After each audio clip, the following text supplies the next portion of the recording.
안녕하십니까. 분당 10학원 분당 캠퍼스 일단 원장을 맡고 있는 이상합니다.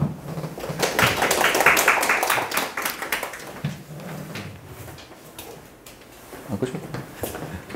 네. 간단하게 저희 학원하고 비전에 대해서 조금만 보여드리고 얘기를 시작을 하겠습니다. 뭐 대충 지나간 얘기들은 이제 앞에서 말씀하셨기 때문에 간단하게 지나가겠습니다. 그죠? 뭐 걱정인 거죠. 뭐 이런 얘기는 지금 앞에서 많이 말씀하셨기 때문에 뭐 낮은 등급으로 갈 수 있다. 뭐 이런 얘기는 이제 차차 풀어 나가도록 하겠습니다. 모르겠습니다. 저는 지금 저희 딸도 지금 시키고 있거든요. 지금 이제 고3이 올라갑니다. 5년 동안 축구 시켰습니다. 제가 수학 강사였기 때문에 중1 때 수학을 가르치다가 이러다가는 애를 죽이겠다는 생각이 들어서 너가 제일 하고 싶은 게 뭐냐 했더니 이제 아빠 저는 달릴 때 제일 행복하다고 하길래 그러면 한번 계속 달려보자. 그래서 이제 축구를 시켰습니다. 축구를 시켰는데 축구도 그 조기교육이 대단해서 여자 축구도 초등학교 3, 4학년 때부터 하더라고요. 그래서 중1 때부터 하니까 이게 안 돼요, 기술이. 그래서 계속 고민하다가 제가 이 길을 보고 다시 여기를 오자고 했어요. 이유는 딱 하나입니다. 지금 우리 애들한테 너무 많이 힘들게 한다는 생각이에요. 저는 기본적으로 우리 애들, 제가 키우는 애들 별로 힘들게 하고 싶지 않아요. 왜? 저희 그렇게 크지 않고 이렇게 잘 살고 있잖아요. 아버님들, 어머님들 그렇게 힘들게 공부하셨나요? 애들 아침부터 저녁까지 그렇게 하는 걸 그렇게 본인도 그렇게 하면서 자랐나요? 정말 묻고 싶어요. 그러면서 애들한테는 하면 된다, 할 수 있다 계속 강요하면서 그렇게 애들을 키우는 거 좀 별로 바람직스럽지 않아요. 그럼 왜 일본이냐는 거죠. 그럼 왜 일본이냐는 거예요. 전 어떻게 보면 정말 단순한 이유일 수도 있거든요. 왜 일본이냐 하면 우리와 같은 레벨에 있는 대학이 정말 많고 그걸 우리가 들어가는 입시가 외국인 입시이기 때문에 일단 쉽다는 거예요. 내가 들어갈 수 있는 학교가 많고 그게 쉽다면 확률적으로 갈 곳이 많아지니까 좀 덜 피곤하겠다는 거죠. 그래서 일단 선택하게 된 거고 그 내용을 들여다보면 마찬가지예요. 왜냐하면 저는 이제 조금 살아온 게 조금 난리치면서 살아왔어요. 저는. 그래서 3년은 현대건설에 있다가 3년은 신영증권에 있다가 3년은 동양증권에 있다가 한 2년은 바지 사장, 그때 일본인 사장을 위로 모시고 한국에서 이제 회사를 했었습니다. 그래서 바지 사장을 하다가 이렇게 막 지내서 살아봤는데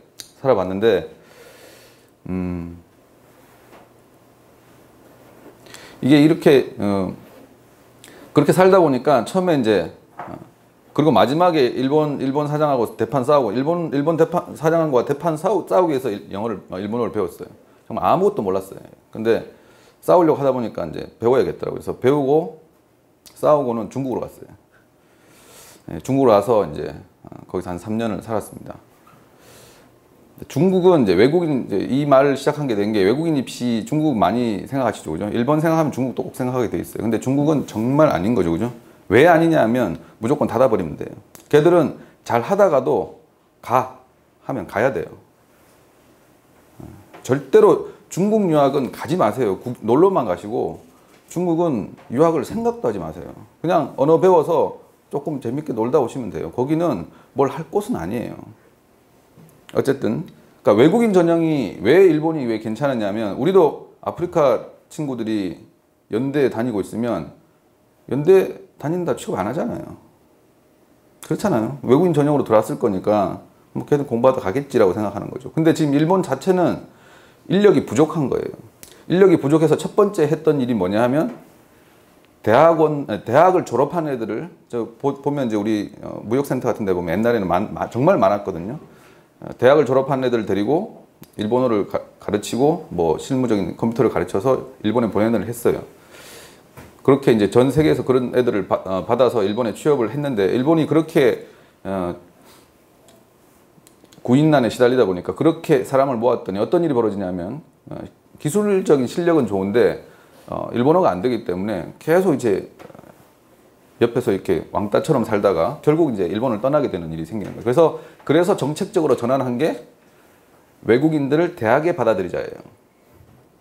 그래서 이제 이런 제도가 시작된 거예요. 그 길로 우리는 들어갈 텐데 그렇게 들어가고 나서 하는 일이 뭐냐면 일본 애들하고 똑같이 수업을 받아요. 그러니까 우리가 외국인 전형으로 들어가기 때문에 쉬운 길이죠. 쉬운 길인데 또 좋은 게 뭐냐면 들어가서 우리가 일본 애들과 똑같이 취급당한다는 거죠. 공부를 똑같이 하고 졸업을 하면 똑같이 취급을 받는 거예요. 제 말을 이해하시겠죠, 그죠?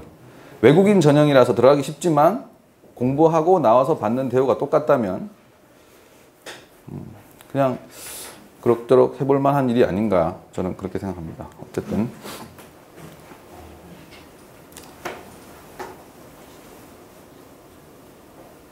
네, 대표님 말씀하셨듯이 저희가 이제 이런 일을 생각하고서 이제 10학원 대표님한테 많이 도움을 받고 있습니다. 10학원은 뭐 지금까지 이렇게 각종 이제 그냥 제목만 쭉 보시고 어떻게 99% 합격시키냐 100%라고 해도 되죠. 왜냐하면 대학을 내가 들어갈 수 있는 곳에 들어가면 되니까요.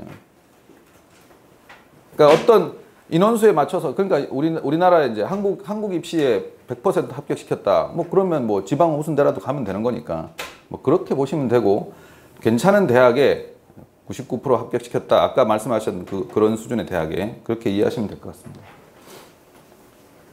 뭐 일본 유학은 이런 말들도 다 있지만 사실 제가 처음에 말씀드렸던 그 목적이 왜냐하면 제가 고민하고 내린 결론이기 때문에 아까 말씀하셨던 이런 것들에 비해서 제 말이 좀 더 현실성이 있을 것 같아요. 왜냐하면 저도 일본 사장하고 지내면서 2년 동안 커넥션이 있었고 싸우려고 많이 대들었어요. 이제 한국에 있으면 많이 대들으니까 너 일본 본사로 오라고 해서 제가 6개월 살았어요. 6개월 살면서 그 일본 회사 내에 한국인이 같이 있었습니다. 그래서 한국인이 받는 대접도 받고 일본인이 어떻게 직장 생활을 하는지도 받고 그래서 저는 정말 이렇게 거짓으로 전달되는 어떤 상황은 절대로 아니거든요. 제가 직접 체험했기 때문에 저는 정말 자신 있게 말씀드릴 수 있어요. 절대로 차별받지 않습니다. 오히려 한국 애들은 일본 애들은 정말 우리 이제 매뉴얼대로 움직이는 걸 좋아하죠. 매뉴얼. 일본 매뉴얼 사회니까. 근데 한국 애들은 약간 이걸 벗어나죠. 그게 일본 애들이 보기에 나쁘게 벗어나면 문제가 되는데 사장한테 이렇게 하자 저렇게 하자고 자꾸 제안을 하게 되면 사장이 절대 싫어하지 않거든요. 바쁘게 움직이면서 제안을 하면 절대 싫어하지 않고 오히려 일본 애들이 없는 것을 가지고 있기 때문에 그럼 이제 지금 보면 그때는 별로 없었는데 지금 보면 중국 애들이 지금 많이 가고 있는데 중국 애들하고 비교하면 글쎄요, 중국 애들은 그 자존심이 정말 대단하거든요. 그래서 지금 이제 회사에서 지내는 사람들이 얘기하기에 그래서 이제 외국인이 일자리가 필요해서 외국인을 받아들여야 되는데 그것이 한국인이었으면 좋겠다는 거죠. 왜냐하면 중국 애들 일 시켜 먹기 너무 힘들고 걔들끼리 너무 똘똘 뭉치고 여차하면 돌아가려고 하고 그래서 한국 사람들 이제 외국인 중에서는 한국 사람들 제일 많이 받으려고 특히 남자애들은 군대를 갔다 온 친구들을 거의 가산점에 플러스를 주고 뽑고 있는 상황이에요. 뭐 이런 것들은 그냥 쭉 취업률 방금 얘기했고요. 대표님께서 전공을 찾아준 그러니까 전공은 대체로 1, 2학년 때는 전체적인 걸 배우게 하고 3학년 때부터 아주 세부 전공으로 들어갑니다. 특히 뭐 동경대 같은 곳은 이제 이과도 1, 2학년 동안은 이제 인문학을 배우게 되죠. 1, 2년 동안. 그리고 이제 3학년 때부터 이제 배우게 되는데 뭐 어쨌든 이질감이 적은 유학생은 어차피 거의 뭐 한국 사람이 걸어 다닌다고 해서 그 사람의 말을 시켜보지 않은 이상 한국 사람인 건 전혀 모르죠. 그래서 뭐 치안 상태는 사실 여학생들 자꾸 고민하시는데 한국보다 더 안전할 수 있어요. 그리고 혐한 분위기 없진 않아요. 있습니다. 있는데 걔들의 특성상 말을 하지 않아요. 그렇죠. 우리 한국 사람도 저를 학원 내에서도 저 지금 굉장히 싫어하는 사람 많거든요. 지금 그냥 공공의 적이에요. 그냥 대표님이 이제 여기도 가지고 3.14도 가지고 따뜻한 11도 가지는데 거의 전폭적으로 저를 지원하고 있기 때문에 저는 그냥 다 그냥 적처럼 사람들이 대하고 있어요. 그런데 그걸 누가 지적하면 기분 나쁘죠. 기분 나쁜데 아무 말도 안 하면 저 신경 안 써요. 일본은 그런 사회인 것 같아요. 그래서 저도 일본에 있을 때 누군가 뭐라고 했겠죠. 했는데 그걸 저 앞에서는 얘기 안 하니까 뭐 우리 한국 사람 스타일은 앞에서 대놓고 얘기하라고 하지만 더 심한 나라가 중국이죠. 중국은 물건을 파는 사람 주제에 화내잖아요. 정말 황당한 얘기죠. 황당한 얘기인데 저는 중국에서도 3년 살았기 때문에 우리 애들이 적어도 아시아권에서는 한국에서 자꾸 이렇게 맴돌지 말고 적어도 그러니까 절대로 유학을 생각할 필요 없는 것은 딱 한 가지 있어요. 우리 애가 확실히 스카이를 간다. 100% 스카이를 가고 내가 스카이를 못 가더라도 우리 애를 100% 돈으로 지원해 줄 수 있다. 뭘 하든지. 그럼 가지 마세요. 그냥 한국에 있으면 돼요. 그렇지 못하다면 다 이렇게 움직이면서 살아야 되지 않겠습니까? 그러면 지금 한국이라는 이 바닥에서 우리가 살기에는 너무 좁아요. 그러니까 이런 말을 많이 하시는데, 일본에 그럼 이민 수준이 아니냐. 조금 전에 이제 여기, 어떤 선생님 얘기하면 이제 좀, 누군지 금방 아실 텐데, 여기 수업하는 선생님이 이제 수업하러 오셔서 이런 얘기 하시는, 이게 이 학원이 될까 생각했대요. 자기가 수업하러 오면서도 이 학원이 될까 생각했는데, 지금 계속 인원이 늘어나니까, 정말 관심이 많은가 봐요. 그러니까 본인도 자식들이 있으니까. 그러면서 하는 말이, 그 이민 수준인데 그걸 어떻게 애들을 보내나요?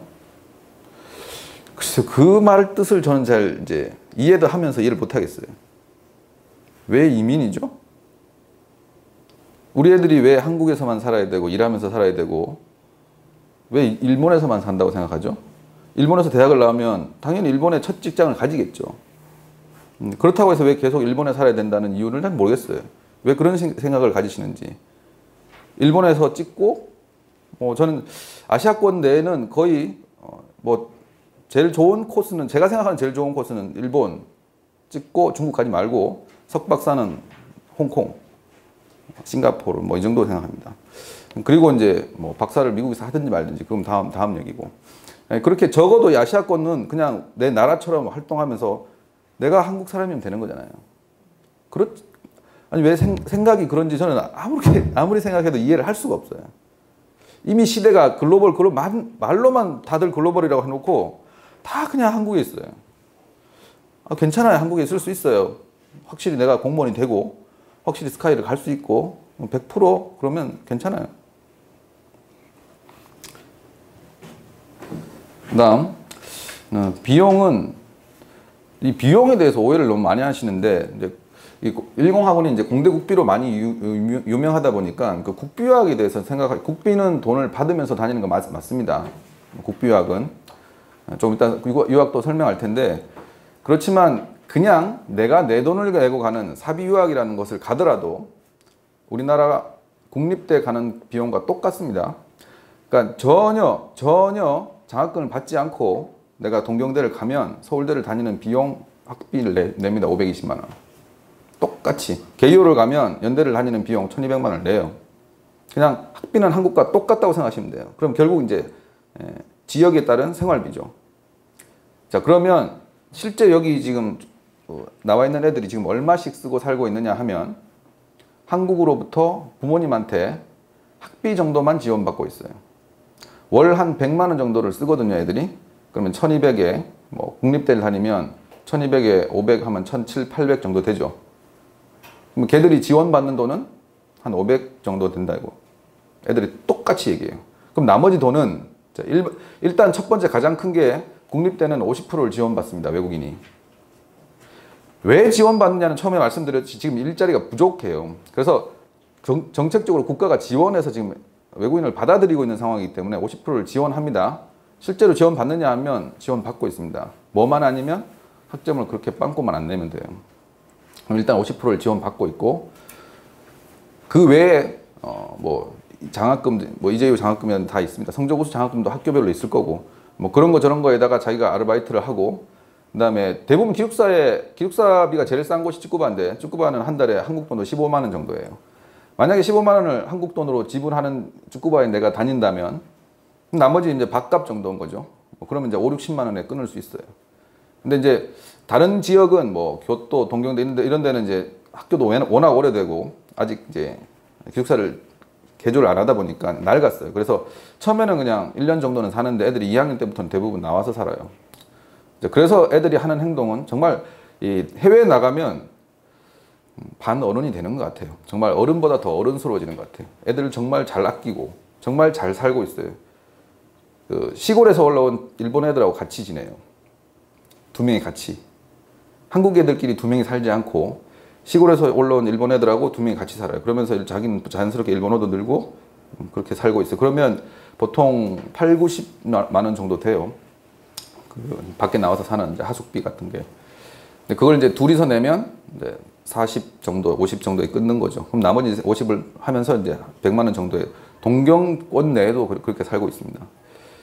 그럼 이제 그런 걸 다 감안하더라도 부모가 보내주는 돈이 520만 원이라면 글쎄요, 그걸 많다고 할 수 있나요?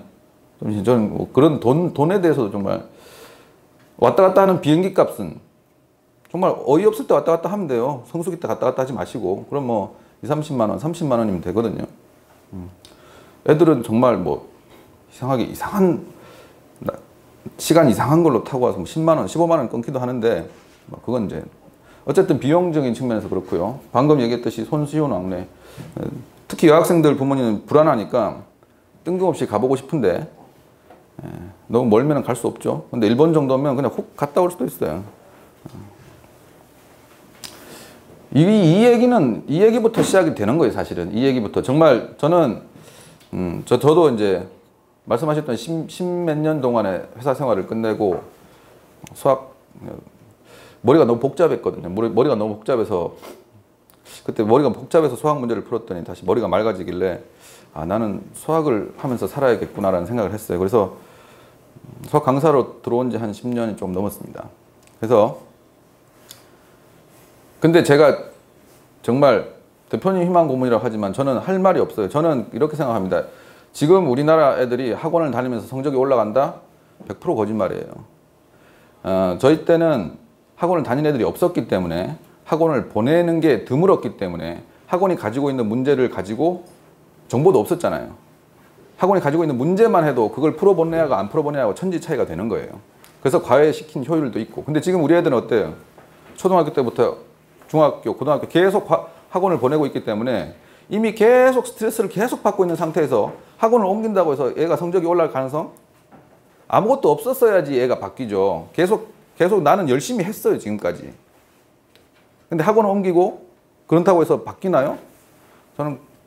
저는 똑같은 저와 비슷한 선생님들끼리 얘 성적을 올리는 걸 내기하면 저는 이길 자신 있어요. 근데 얘를 50점 맞는 애를 8, 90점 맞게 하지만 8, 90점 맞는 애를 100점 못 맞게 해요. 그 느낌 아시죠? 절대 2등급, 1등급 안 돼요. 그래서 학원들이 선전하는 건 100% 9등급, 10등급 애들이 3, 4등급 되는 그런 자랑하는 거예요. 3등급에 2등급을 올리기 정말 힘들고 2등급 애들 1등급 만드는 건 불가능해요. 그 갭 차이가 너무 커지는 거죠, 사실은. 뭐 어쨌든 그런 답답함을 느끼는데 이걸 왜 제가 미친 듯이 하고 있냐면 말씀드렸을 간단한 얘기예요. 유학의 종류는 다시 또 말씀드릴 거고요. 대학의 종류는 국립대, 이제 만약에 혹시 일본으로 유학을 가시려고 마음을 먹으시면 이 대학들을 많이 알고 계셔야 돼요. 그래서 너무 동경대, 교토대 여기에서 왔다 갔다 하지 마세요, 제발. 정말 입만 띄면 여기를 얘기하시는데 저는 들어가기 쉽다고 말씀드렸잖아요. 그죠? 들어가기 쉽다고 말씀드렸는데 들어가고 나면 여기 오는 애들은 어떤 애들이에요? 장난 아닌 애들이죠. 그럼 걔가 거기 가서 어떻게 공부해요, 거기서? 그걸 생각하셔야 되죠. 내가 이미 대충 들어가도 일본 애들보다 쉽게 이만큼 올라가서 들어왔어요. 근데 왜 이만큼을 들어가서 제가 보기에 문과 애들도 불안불안한데 이과 애들은 웬만하면 계단에 다 깨져요. 유급 불을 보듯 뻔해요. 정말 너무 웃긴 비교하시는데 이 DI 뭐 서성한이랑 무슨 대학이랑 비교하시는데 정말 비교하시면 안 되는 거죠. 비교하시면 안 돼요. 그래서 적당히 제가 계속 강조하는 얘기예요. 우리 애들 고생시키고 싶지 않은 거예요. 똑같은 대학 수준이 여러 개 있는 거죠. 무슨 말이냐면 서영고 서울대급이 도쿄대 뭐 교토대 도쿄 연고대 뭐 이렇게 얘기하시는데 사실 이건 사실 약간 비교가 불가능하죠. 왜 비교가 불가능합니까? 이건 이제 짜 맞춘 거일 뿐인데 왜 이렇게 짜 맞췄냐면 워낙 대학들이 어떤지 모르니까 우리가 가려고 하는 대학이 어디냐고 자꾸 물어보시니까 이렇게 짜 맞춘 거지. 이게 비교가 된다고 생각하세요? 여기 쯔꾸바에 노벨상 몇 명 나올게요? 3명 나왔습니다. 여기 서성안에 몇 명 나왔어요? 이게 비교가 되는 얘기라고 생각하시냐면 그건 말도 안 되는 얘기예요. 이미 24명을 좀 이상하죠? 24명의 노벨상을 배출했고 10개 대학에서 노벨상을 배출하고 있는데 그걸 우리나라의 어디 대학이랑 비교한다는 건 그런 얘기는 안 하시면 좋겠어요. 내가 일본에 안 보냈으면 안 보내지 자꾸 까지는 마세요. 그러니까 배워오는 거에 대해서는 후회하지 마세요. 정말 어떤 불안감이 있을지 저는 압니다. 어머님 혹시 부모님들이 애를 보낸다고 생각할 때 정말 우리 애가 일본 놈이 되는 게 아닌가. 뭐 영원히 일본에서 산다고 하면 어떨까. 그 얘기는 아까 어떤 선생님이 저한테 말씀하시는 거와 똑같아요. 너무 시야가 좁으신 거예요. 일본에서 대학을 나왔다고 해서 걔가 일본에 살 리도 없고요. 한국에서 나온 대학을 나온 애가 한국에 살 리도 없어요. 그렇지 않나요? 너무 좀 그런 것 같아요. 네, 당장 이 대학들 다 외우셔야 돼요. 만약에 자녀들을 보내려고 마음 먹으셨으면 이 대학이 어디에 있고 얘들은 어떤 특징이 있고 지역이 어디고 우리 애는 도시적인 애인데 시골에 처박으면 안 되니까 그건 다 배려해서 보내셔야 돼요. 그리고 적당한 수준의 대학에 가서 잘 공부하면 돼요. 왜? 100% 취업이 되기 때문이에요. 문과 애들 무슨 공부하냐 하면 영어 공부 절대로 하잖아요. 영어가 스펙이 아니기 때문에요. 그러니까 예를 들면 원희한테 물었습니다. 지금 아까 호세이 대학 나오네. 지금 이제 들어가서 공부하고 있는데 도대체 무슨 공부하냐고 물어봤어요. 그러니까 문과 애들은 아침부터 저녁까지 세미나만 한대요. 그럼 세미나 없는 애들은 어떡하냐? 집에 간대요. 도서관에 가서 영어 공부 안 하냐? 영어 취업에 그다지 필요하지 않대요. 하고 싶은 애만 하고 있대요. 무슨 느낌이어야 되는지 잘 모르겠어요, 저는. 근데 그 세미나가 굉장히 중요해요. 그리고 일본은 회사들이 이런 느낌이에요. 어느 대학을 나왔다 하면 그 애는 머리가 됐다는 거죠. 그러니까 평생 직장의 개념을 어떻게 이해할 수도 있냐면 호세이 나왔어. 아 그러면 됐어. 그 정도 머리. 이 정도 아닙니다. 호세이 나오면 우와 오 이렇게 얘기해요. 일본 내에서도 호세이 나왔다 그러면 오 이렇게 얘기하지. 중경의 시 수준이군. 그냥 편의상 이렇게 만든 거예요. 편의상 이렇게 만든 겁니다. 편의상. 그래서 저 정도 나오면 아 쟤는 머리가 있구나. 끝. 학점 적는란이 없는 회사도 굉장히 많아요. 그럼 어떻게 뽑느냐? 어느 정도 대학을 나오면 머리가 있구나라고 생각하고 지금 여기 어이구 죄송합니다. 네. 태연이라는 친구가 저한테 전해준 얘기예요. 자기 학점 적는 난도 없었어요. 조금만 나온 이제 태연이는 지금 이제 외국계 이제 ERP 기업이죠. 회계 만드는 지금 초봉 4천만 원 넘고 있어요. 초봉 4천에 렌트비, 집세 내주고 있고 교통비는 당연히 일본은 당연히 주고 있어요. 교통비는 회사에서 가장 잘 주는 게 교통비예요. 그럼 사실 연봉은 5천이 넘어가는 거죠. 우리나라 수준으로 치면. 그 회사에 들어갈 때 성적을 적는 난이 없었어요. 뭐 토익, 토플 점수 적는 난도 없었어요. 그냥 쯔꾸바만 썼어요. 근데 뭘 적었느냐? 부활동을 적었어요. 그러니까 어떤 상태를 체크하고 싶냐면 어느 대학 나왔으니까 머리 그만하면 됐고 일본 애들하고 잘 섞였는지 확인하고 그 다음 자기들이 뭘 하겠냐 하면 3년간 죽도록 애들을 트레이닝 시켜요. 그리고 평생 써먹겠다가 종신고용의 의미라고 저는 생각해요. 일본의 분위기는 그렇습니다. 그래서 상상도 못 하시겠지만 우리는 대학 입시에서 회사 들어갈 때 이과 애들은 너 영어 치죠. 뭐 그래 스펙 쌓고. 근데 제가 있었던 일본 회사에서는 이과 애들 받아들일 때 미적분 쳤어요. 그 미적분 문제 제가 만들었는데 정말 어떤 현실적인 행동들을 하는 게 일본 사회이기 때문에 그렇습니다. 이제 이렇게 요 얘기는 다시 할 거니까 너무 궁금해하지 마시고 이렇게 시작된 거예요. 30만 유학생 정책 30만을 만들 예정이에요. 일본이 2025년까지 30만을 만들어야 그 사회가 돌아가요. 이미 부족한 데다가 일본 애들은 일 안 하려고 해요. 알바만 해도 웬만한 돈을 벌기 때문에 정규직을 하지 않으려고 해요. 거기다가 물려받은 가업들도 만만치 않게 많고 그러니까 일할 사람이 절대 부족하고 잃어버린 20년 동안에 노동력을 상실한 애들도 지금 좋아졌지만 복귀하지 않으려고 해요. 그냥 라면값 벌면 라면 먹고 계속 그냥 그렇게 지내고 싶어요. 그래서 정규직으로 일할 사람이 무조건 지금 부족한 상황이에요. 그래서 2025년까지 30만의 유학생을 만들려고 해요.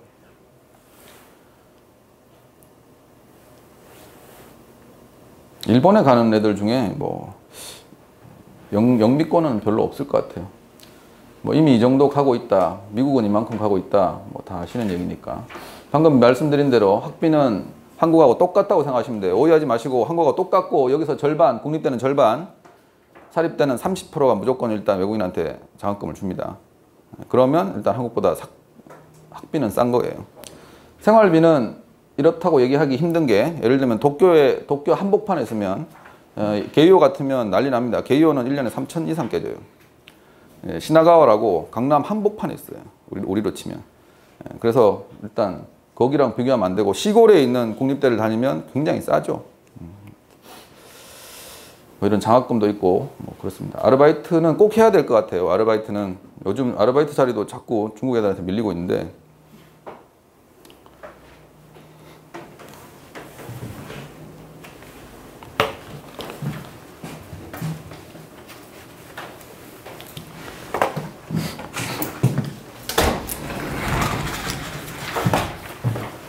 자, 간단하게 간단하게 말씀드리겠습니다. 알겠다 이거죠. 그래, 한번 가볼 생각이 있는데 어떻게 하면 가겠냐 라고 생각을 하시면 지금 잠깐 정리를 해드릴 텐데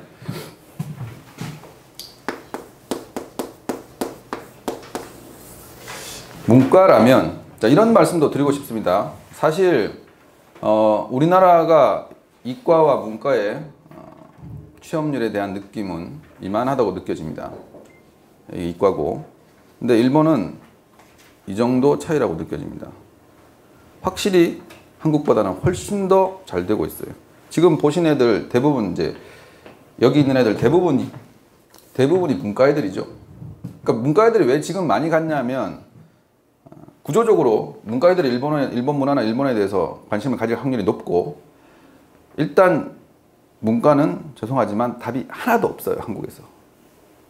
가능성 전혀 없기 때문에 무조건 가게 돼 있어요. 근데 이과는 예를 들면 뭐 아주대, 라인, 인하대 뭐 이렇게 나와도 사실 그럭저럭 또 먹고 살기 때문에 관심이 그렇게 많지 않은 것도 사실이었어요. 지금까지. 그래서 문과가 갈 수 있는 방법은 국비랑 사비 이 이유 때문에 굉장히 혼란이 올 수 있는데 일본 애들이 이름을 붙이고 있어요. 그렇게. 그래서 이제 사비라는 말을 안 쓰고 싶은데 내가 우리 애를 보내는데 왜 사비예요? 사비를 들여서 대학을 우리 애를 보낸다 이렇게 생각하세요? 서울대를 보낸다 그런 말을 안 쓰시잖아요. 그래서 안 쓰고 싶은데 국비는 문과는 문부성이라는 카드가 있어요. 문부성이란 카드에 10장에서 정말 많이 갈 때는 18장 났습니다. 이제 문부성 장학생 제도는 일본 문부성이 전 세계 애들을 대상으로 뽑는 거예요. 그래서 문과는 과목이 일본어, 영어, 수학인데 수학의 난이도가 좀 높습니다. 당연히 일본어랑 영어를 굉장히 잘하는 수준의 애들이 여기를 지원하기 때문에 그래서 당락을 결정하는 건 수학이에요. 수학은 일본이 1학년 1학기, 2학기, 2학년 1학기, 2학기, 3학년 이렇게 보시면 돼요. 그 정도로 보시면 되고 문과는 이 정도만 치면 되고요. 문부성까지 가려면 여기까지 배워야 돼요. 이과는 당연히 여기까지 다 배워야 되고요. 어떤 수준이냐 하면 그건 뭐 나중에 말씀드리고 그 다음에 사비로 가려고 하면 EJU라는 시험을 쳐야 되고요. 토플 점수를 내야 되고요. 본고사, 문과는 대부분 소논문이죠. 자, EJU 과목은 똑같습니다. 일본어, 수학, 종합 과목이라는 게 있어요. 사탐이라고 생각하시면 돼요. 일본어 400점, 수학 200점, 종합 과목 200점 만점, 800점 만점으로 환산합니다. EJU 시험은 6월과 11월 2번 걸쳐서 봅니다. 그 중에서 좋은 점수를 제출하든지 어떤 학교에 따라서는 6월만 내라, 어떤 학교는 11월만 내라 그렇게 얘기합니다. 섞어서 못 냅니다. 여기서 좋은 점수랑 여기서 좋은 점수 섞어서 내지 못합니다.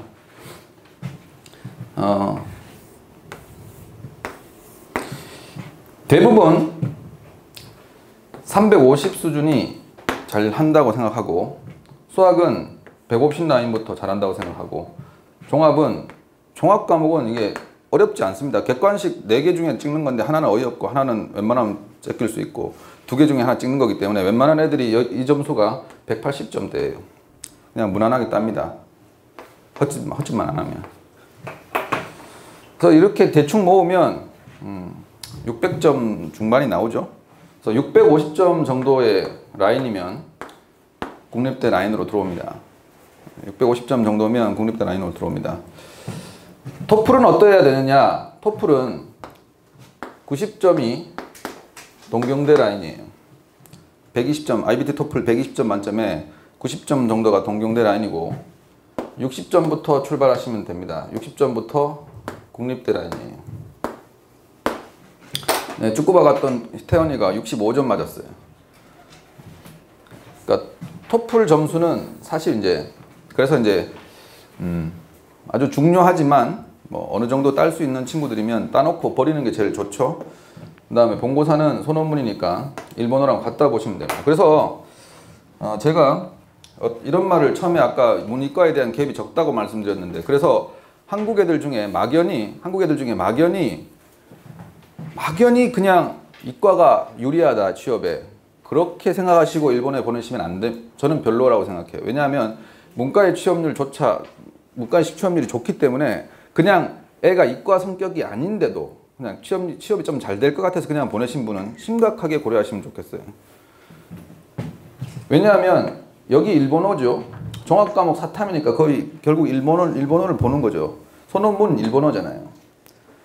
그 일본어만 하면 된다는 얘기죠. 일본어에다가 적당한 영어 점수 얻으면 문과는 한국 애들이 수학이 그렇게 약하진 않습니다. 그래서 이 수학은 여기까지거든요. 1A. 우리로 치면 중학교 도형하고 고1 수학 정도가 나오는 거예요. 그러면 1년 정도 빡빡 굴러다니면 국립대 라인으로 충분히 들어옵니다. 저는 그렇게 생각합니다. 제발 동경대, 교토대 얘기 좀 그만하시고 그냥 적당한 국립대에 들어가시면 이미 국립대에 들어온 애들도 각 지방에 있는 고교에서 전교 5등, 10등 하던 애들이에요. 왜 자꾸 더 욕심을 내려고 하시는지 잘 모르겠어요. 이미 국립대 라인으로 들어온 애들이 본인은 그렇게 안 해놓고 왜 자꾸 그렇게 하려고 하시는지 잘 모르겠어요. 그냥 국립대 라인만 들어가면 일본은 무조건 국립대가 1번이에요. 왜냐하면 그렇게 나라가 만들어져 왔거든요. 그래서 국립대를 간다는 건 무조건 괜찮다고 생각하시면 돼요. 국공립을 가는 건 1번이에요. 사립대 중에서는 이제 개요 와세다인데 사실 정말 멍청하면 와세다 보내면 돼요. 녹화되고 있죠. 그러니까 와세다는 워낙 많은 애들이 전형도 정말 다양하고 한국 사람들이 또 정말 잘 알죠. 그죠? 뭐 개요 와세다 중에 어디 가려 하면 고민하시잖아요. 말도 안 되는 고민인데 당연히 개요죠. 개요는 동경대 교토대급이에요. 이 토치 봤을 때 이게 왜 그러냐면 사립대기 때문에 근데 이런 얘기 너무 길어지니까 하여튼 그렇습니다. 제가 무슨 말을 하려고 그랬죠? 네, 국립대면 만족하시라고 말씀드린 거죠. 네, 그냥 저는 제가 이 일을 하게 된 게 다시 한번 말씀드리지만 애들을 괴롭히지 말았으면 좋겠어요. 아까 그 비교해서 머릿속에 담아가실 건 비슷한 대학이 정말 많구나라고 머리에 담아가시면 돼요. 서울대 스카이급이 한 10개가 넘고요. 그 다음에 중경외식급이 또 한 20개 정도 돼요. 그럼 그 정도면 많은 기회를 줄 수 있는 거 아닙니까? 그것도 외국인 전형이니까. 그만하면 된 것 같아요. 가서 잘 살고 취업 잘해서 첫 단추 잘 끼워서 평범하게 좀 먹고 살다가 5년 정도 10년 정도 해서 대부분 애들이 외자계를 많이 취업해요. 애들이. 왜냐하면 이제 희한한 일도 많이 벌어집니다. 일본에 있는 외국계 기업에 들어갔는데 한국으로 파견 나와요. 그럼 그냥 한국에서 살고 있는 거죠. 그래서 이제 한국 애들이 대충 이제 외자계라고 하더라고요. 외국계 기업을. 외자계로 많이 취업을 합니다. 그래서 그렇게 취업을 하고 살고 전 모르긴 몰라도 일본과 관련된 일을 하게 되면 계속 먹고 사는데 큰 지장은 없을 것 같아요. 다시 한번 말씀드리지만 스카이에 들어갈 게 확실하거나 밀어줄 게 확실히 있는 분 빼고는 다 갔으면 좋겠어요. 아니 그런 분들이 계시면 안 왔으면 좋겠고 제가 만약에 저희 애가 스카이를 갈 정도였으면 안 보내요. 저도 스카이 보낼 거예요. 나쁘다는 얘기가 아니잖아요. 그렇습니다. 이과는 조금 더 복잡합니다. 이과는 국비카드가 2장이 있어요. 이과는 국비카드가 역시 문부선 카드가 있는데 이 문부선 카드가 굉장히 적어요. 3장이 있습니다. 3장이 의대 하나, 약대 하나, 치대 하나 이렇게 3장을 가져갑니다. 똑같아요. 일본어, 영어, 수학, 과탐인데 물리는 안 하고 화학하고 생물을 칩니다. 그래서 여기로 가려면 꼭 생물을 선택해야 돼요. 그래서 의대 하나, 약대 하나, 치대 하나 보냅니다. 일본학원이 원래 유명한 게 공대국비죠. 공대국비는 영어, 수학, 물리, 화학 4개를 400점 만점으로 환산합니다. 400점 만점을 다시 280점으로 다시 바꿔서 나머지 120점을 내신하고 퉁쳐가지고 전체 토탈을 400점으로 만듭니다.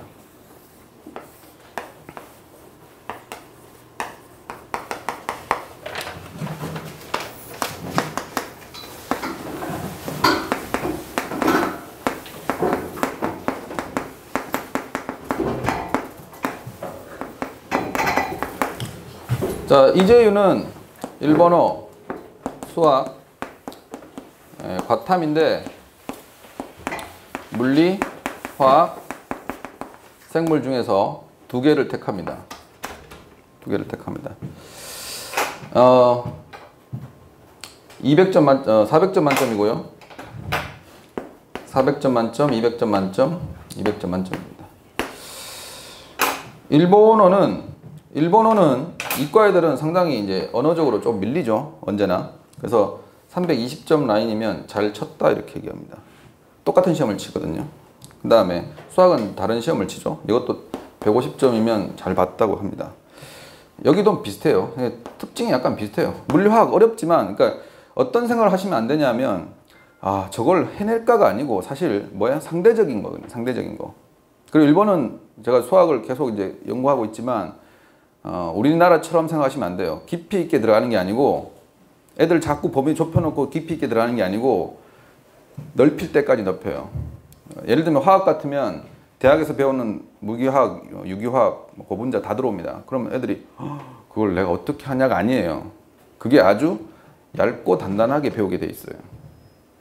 그러니까 빠짐없이 공부할 줄 아는 애면 최적화되어 있다고 볼 수 있어요. 그러니까 수학도 마찬가지고 꼼꼼히 공부하는 애가 훨씬 더 유리해요. 문제가 어렵지 않기 때문에 실수가 맞은 애, 머리는 좋은데 실수가 많은 애들 약간 불리합니다. 약간 이제 꼼꼼한데 머리가 안 좋아서 수능에 이렇게 30번 문제, 29번 틀리는 애들, 이런 애들은 조금 더 일본 입시가 맞다고 생각이 듭니다. 어쨌든 토플은 이과는 10점 정도 밀린다고 생각하시면 돼요. 동경대급이 80점부터 출발하신다고 생각하시면 돼요. 국립대는 뭐 여전히 한 60점은 맞아야 될 것 같아요. 60점 맞아야 될 것 같아요. 본고사는 여기에 약간 얘기가 틀려지는데 이과는 본고사의 영향력이 제법 큽니다. 왜냐하면 이거는 수학 아니면 물리, 화학, 뭐죠? 답이 있는 걸 치는 거거든요.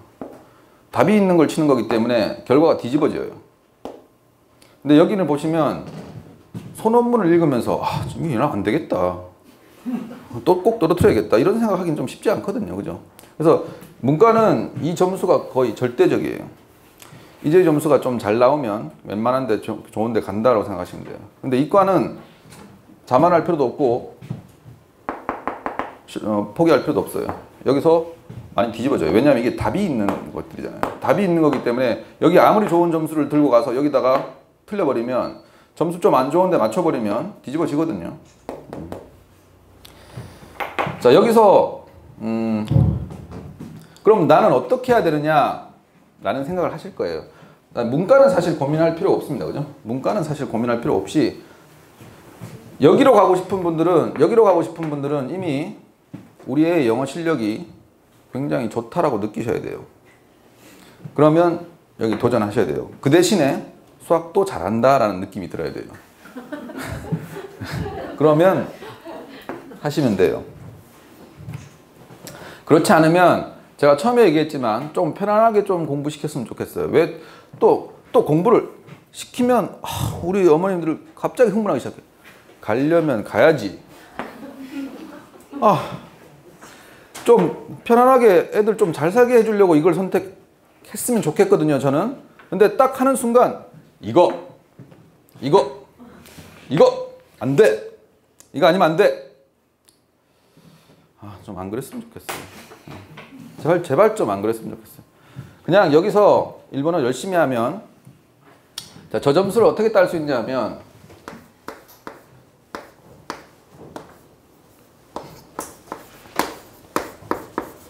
일본어 JLPT 급수가 N5부터 N2, N1까지 있죠. 근데 이재유는 저걸 딴다고 토플은 점수를 제출하는 거예요. 일본어는 저거를 제출하는 게 아니고 이재유를 시험을 쳐야 돼요. 그러면 이제 얘는 왜 공부하느냐? 그냥 막 공부할 수는 없으니까 약간 타겟이죠. 그래서 N2 정도 되면 이재유를 공부하기 시작할 수 있는 수준이고 N1 정도 되면 뭐 잘할 가능성이 많은 거예요. 그럼 이제 여기까지 가는 거죠. 여기까지 가는데 600시간 필요합니다. 대충 N2까지 가는데 평범한 애들이 600시간이 필요한데 그럼 4시간씩 6개월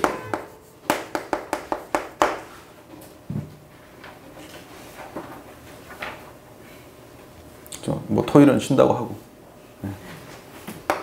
자, 여기다가 이재유 공부, 이재유 유형 공부하면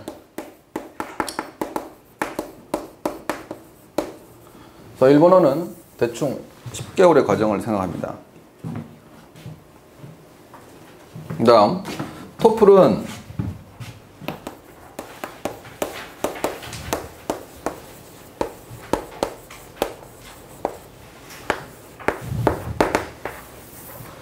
모의고사 2, 3등급 애들 6, 8개월 정도 공부시키면 60점 이상 딴다고 보통 얘기들을 합니다.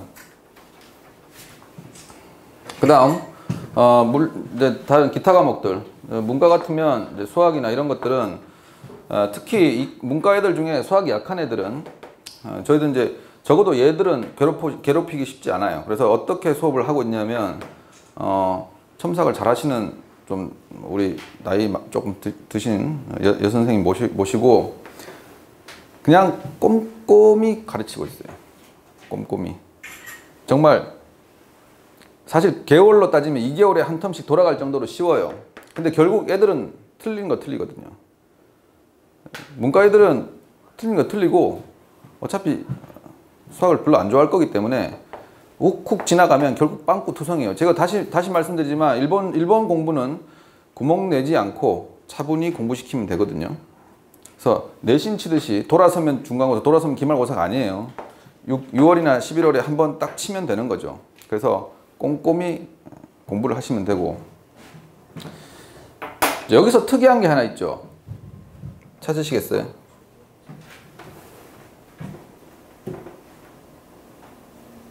일본어를 공부하지 않는 과정이 있어요. 예, 공대 국비예요. 저학년이면 일본어를 시키세요. 저학년이면 일본어를 시키시고 고2 정도까지 혹시 주변에 하고 싶은 친구들 있으면 꼭 그렇게 얘기해 주세요. 하지 마라가 아니고 일본어를 시켜서 고2 정도까지 일본어 실력을 쌓아 놓고 고3 때 얘가 7월 달에 있거든요. 7월 말 8월 초에 치고 8월 중순에 결과 나오거든요. 확인하고 붙으면 가고 떨어지면 재수 안 하고 가는 거잖아요.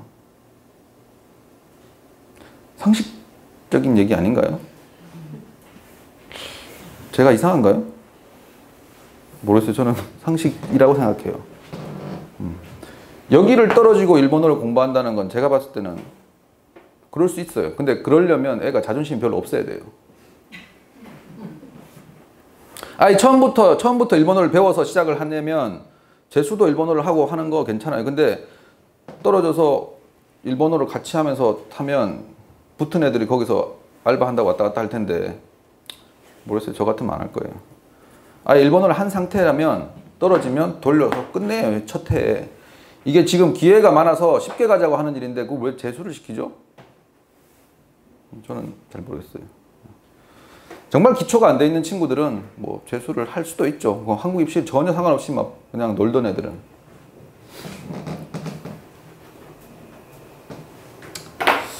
예, 더 뭐 하고 싶은 얘기는 제가 다 한 것 같습니다.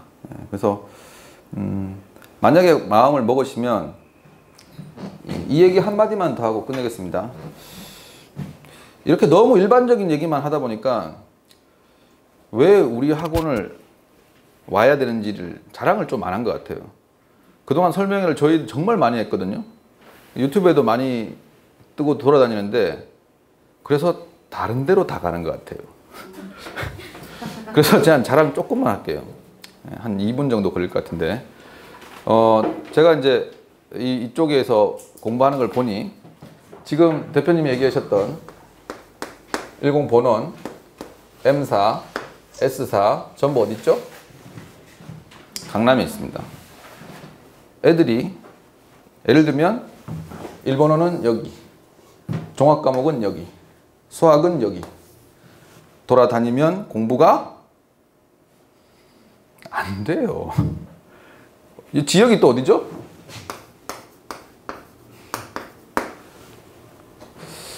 모르겠어요. 저는 모르겠어요. 좋은 곳은 맞아요. 왜? 토플도 뭐 파고다도 있고 그죠? 해커스도 있고 하니까 배울 곳은 확실히 많아요.